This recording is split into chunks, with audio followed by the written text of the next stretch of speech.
ഒട്ടും തന്നെ എണ്ണ കുടിക്കാത്ത നല്ല വീർത്തുരുണ്ട പഴംപൊരിയാണ് നമ്മൾ ഇന്ന് ഉണ്ടാക്കുന്നത്. നല്ല ടേസ്റ്റാണ് കേട്ടോ ഈ ഒരു പഴംപൊരി കഴിക്കാൻ. അപ്പോൾ നമുക്ക് ഇതെങ്ങനെ ഉണ്ടാക്കുന്നതെന്ന് നോക്കാം. ആദ്യം തന്നെ നമുക്ക് ഒരു പാത്രത്തിലേക്ക് 2 കപ്പ് മൈദ ഇട്ട് കൊടുക്കുക. എന്നിട്ട് നമുക്ക് ഈ പഴംപൊരിക്ക് ചെറിയൊരു ക്രിസ്പിനെസ് കിട്ടാൻ വേണ്ടിയിട്ട് 2 ടേബിൾ സ്പൂൺ അരിപ്പൊടിയും കൂടി ചേർത്ത് കൊടുക്കാം. പിന്നെ മധുരത്തിനായിട്ട് നമുക്കൊരു 2 ടേബിൾ സ്പൂൺ പഞ്ചസാരയും കൂടി ഇതിലേക്ക് ചേർത്ത് കൊടുക്കാം. ഷുഗർ ചേർക്കാൻ താല്പര്യമില്ലാത്തവർക്ക് സ്കിപ്പ് ചെയ്യാം കേട്ടോ.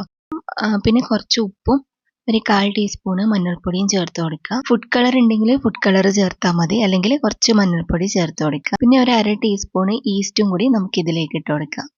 എന്നിട്ട് നമുക്ക് കുറച്ചായിട്ട് വെള്ളം ചേർത്തിട്ട് ഇത് നല്ലോണം കലക്കിയെടുക്കണം. ഇളം ചൂടുള്ള വെള്ളം ഒഴിച്ചിട്ടാണ് കേട്ടോ നമ്മൾ ഇതുപോലെ കലക്കിയെടുക്കേണ്ടത്. എന്നാലേ ഈസ്റ്റ് ആക്റ്റീവായിട്ട് വരുള്ളൂ. ഇതുപോലെ നല്ലോണം കലക്കിയതിന് ശേഷം നമുക്ക് ഒരു അരമണിക്കൂർ റെസ്റ്റ് ചെയ്യാൻ വേണ്ടിയിട്ട് വെക്കാം.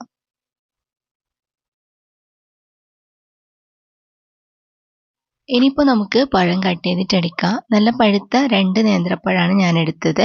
2 വലിയ നേന്ത്രപ്പഴമാണ് കേട്ടോ ഞാൻ എടുത്തത്. അപ്പോൾ ഒരെണ്ണം 4ആയിട്ട് കട്ട് ചെയ്യുന്നുണ്ട്.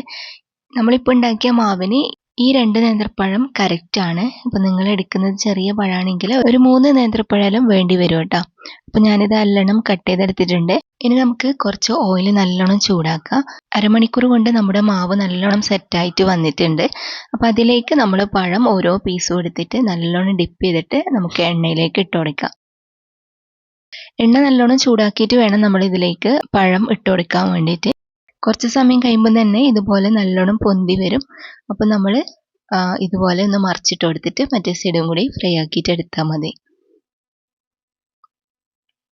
ഇത് നമ്മൾ സാധാരണ ഉണ്ടാക്കുന്ന പഴംപൊരി പോലെയല്ല കേട്ടോ, നല്ല ടേസ്റ്റുള്ള പഴംപൊരിയാണ്. ഇനിയിപ്പോൾ നമുക്ക് ബാക്കിയുള്ളതും കൂടി ഇതുപോലെ തന്നെ ഫ്രൈ ചെയ്തിട്ടെടുക്കാം. മാക്സിമം ഒരു 20 മിനിറ്റ് എങ്കിലും റെസ്റ്റ് ചെയ്യാൻ വെച്ചാലേ നമുക്ക് ഇതുപോലെ നല്ലോണം വീർത്തിട്ട് നല്ല അടിപൊളിയായിട്ട് കിട്ടുള്ളൂ. അപ്പോൾ നല്ല ടേസ്റ്റി ആയിട്ടുള്ള പഴംപൊരിയാണ്. അപ്പോൾ നിങ്ങളിങ്ങനെ ചെയ്ത് നോക്കിയിട്ടില്ലെങ്കിൽ ഓരോ പ്രാവശ്യമെങ്കിലും ട്രൈ ആക്കി നോക്കണേ. അപ്പോൾ ഇന്നത്തെ റെസിപ്പി നിങ്ങൾക്ക് എല്ലാവർക്കും ഇഷ്ടമായിട്ടുണ്ടാവും എന്ന് വിചാരിക്കുന്നു. വീഡിയോ ഇഷ്ടമായാൽ മറക്കാതെ ലൈക്കും ഷെയറും കമൻറ്റും ചെയ്യണേ.